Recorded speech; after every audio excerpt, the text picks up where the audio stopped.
ഇന്നലെ ഞാൻ നേരിട്ട് കണ്ടൊരു ഇൻസിഡന്റ് അതെന്റെ മനസ്സിൽ നിന്ന് ഒട്ടും തന്നെ പോകുന്നില്ല. And as A doctor I should share it. ഞാൻ എന്തായാലും അതിനെപ്പറ്റി സംസാരിക്കണം എന്നെനിക്ക് തോന്നി. ഞാൻ ഇന്നലെ അല്ലറ ചില്ലറ ഷോപ്പിംഗ് ഒക്കെ ആയിട്ട് സൂപ്പർ മാർക്കറ്റിൽ പോയി. സൂപ്പർ മാർക്കറ്റിലാണെങ്കിൽ നല്ല തിരക്കായിരുന്നു.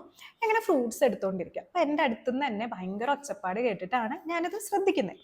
സംഭവം എന്താണെന്ന് വെച്ച് കഴിഞ്ഞാൽ ഒരു അച്ഛൻ മോനെ ചീത്ത പറഞ്ഞുകൊണ്ടിരിക്കുകയാണ്. കുട്ടി കുട്ടിയുടെ പാട് നോക്കിയിട്ട് അങ്ങോട്ടും ഇങ്ങോട്ടൊക്കെ ഒന്ന് പോയി.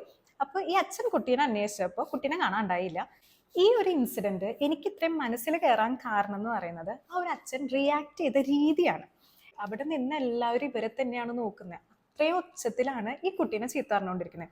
ഈ കുട്ടീനെ കണ്ടു കഴിഞ്ഞാൽ ഒരു 6ാം ക്ലാസ്സിൽ പഠിക്കുന്ന ഒരു പയ്യനായിട്ടാണ് എനിക്ക് തോന്നിയത്. ഈ അച്ഛൻ ചീത്ത പറയാൻ യൂസ് ചെയ്ത കുറച്ച് വേർഡ്സ് ഉണ്ട്, അത് വളരെ ഹാഷായിട്ട് എനിക്ക് തോന്നി. അത് മാത്രമല്ല, ഇത്രയും പബ്ലിക്കിന്റെ ഇടയിൽ വെച്ചിട്ട് ആ കുട്ടിയുടെ മേലെ ഈ അച്ഛൻ 3 പ്രാവശ്യമെങ്കിലും കൈ ഓങ്ങ മാത്രമല്ല നിന്റെ മുഖത്തിനിട്ടൊന്ന് തന്നാലോ എന്ന് പറയുന്ന ഒരു അർത്ഥത്തിലുള്ള കുറച്ച് വേർഡ്സും യൂസ് ചെയ്തായിരുന്നു. അത് എക്സാക്ട്ലി എനിക്ക് പറയാനായിട്ട് ബുദ്ധിമുട്ടാണ്. ഞാൻ അവന്റെ മുഖത്ത് കണ്ടത് ഒരു പേടിയാണ്. അവൻ എത്രത്തോളം എംബാരസ്ഡ് ആണ്, അല്ലെങ്കിൽ എത്രത്തോളം ഹ്യൂമിലിയേറ്റഡ് ആണെന്നുള്ളത് നമുക്ക് ആ മുഖം കണ്ടു കഴിഞ്ഞാൽ മനസ്സിലാവുമായിരുന്നു. ആ ഒരു കുറച്ചു നേരത്തെ ആ ദേഷ്യം ഈ അച്ഛൻ തീർത്തു എങ്കിലും ഈ കുട്ടിയുടെ ഭാഗത്തുനിന്ന് ഒന്ന് ചിന്തിച്ചു നോക്കൂ. ഒരു 6ാം ക്ലാസ്സിൽ പഠിക്കുന്ന കുട്ടിക്ക് ഇമോഷൻസ് എന്താണെന്നുള്ളതൊക്കെ മനസ്സിലാകും. ആൾക്കാർ എങ്ങനെ ഇവനെ നോക്കുന്നു എന്നുള്ളത് ഇവന് മനസ്സിലാകും. ഇവൻ ആ ഒരു പിന്നീട് അങ്ങോട്ട് ഞാൻ ഈ കുട്ടീനെ ശ്രദ്ധിച്ചപ്പോൾ ഈ കുട്ടി ആൾക്കാരുടെ മുഖത്തേ നോക്കുന്നില്ല. He was that much embarrassed. Racing your hands in public doesn't teach discipline. അത് അവരിൽ ഒരു പേടിയാണ് ക്രിയേറ്റ് ചെയ്യുന്നത്. കുറച്ച് നാളൊക്കെ കഴിയുമ്പോൾ അച്ഛൻ എന്താണ് അന്ന് പറഞ്ഞേ എന്നുള്ളത് ഈ കുട്ടി ഓർക്കാനായിട്ടൊന്നും പോകുന്നില്ല. പക്ഷേ അച്ഛൻ എങ്ങനെ റിയാക്ട് ചെയ്തു, അത് ഈ കുട്ടിക്ക് എങ്ങനെ ഫീലായി എന്നുള്ളത് അത് ഒരിക്കലും മറക്കാൻ പോകുന്നില്ല.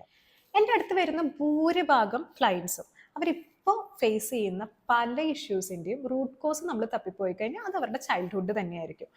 അതും അതിൽ ഭൂരിഭാഗം മോസ്റ്റ് ഓഫ് ദി കേസസ് എന്ന് പറയുന്നത് അവരുടെ വീട്ടിൽ നിന്ന് അനുഭവിച്ച കാര്യങ്ങളായിരിക്കും അവർക്ക് ഭാവിയിൽ പ്രശ്നങ്ങളായിട്ട് വരും.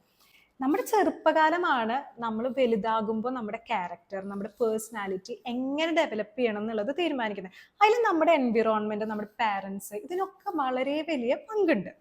ഭാവിയിൽ അതായത് വലുതായി വരുമ്പോൾ അവർക്ക് ആൻസൈറ്റി, പീപ്പിൾ പ്ലീസിങ്, ഇതുപോലത്തെ ഇഷ്യൂസൊക്കെ അവർ ഫേസ് ചെയ്യാൻ തുടങ്ങും.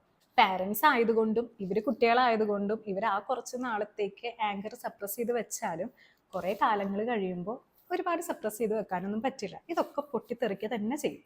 അപ്പൊ എനിക്ക് പാരൻസിന്റെ അടുത്ത് പറയാനുള്ളത്, നമുക്ക് ആ ഒരു ചെറിയ സമയത്ത് തോന്നുന്ന ദേഷ്യത്തിന് നമ്മൾ കുട്ടികളുടെ അടുത്ത് കാണിക്കുന്ന ജസ്റ്റേഴ്സ്, വേർഡ്സ്, നമ്മൾ എങ്ങനെ റിയാക്ട് ചെയ്യുന്നു, ഇതൊക്കെ മാറ്ററാണ്. അപ്പോൾ നമ്മൾ ചിലപ്പോൾ ആ ഒരു പ്രശ്നം കഴിഞ്ഞ് കഴിഞ്ഞാൽ നമ്മൾ മറന്നു പോയെങ്കിലും ചിലപ്പോൾ കുട്ടികൾ ഇത് മറക്കണം എന്നില്ല. അപ്പോൾ ഒന്ന് നോക്കുക.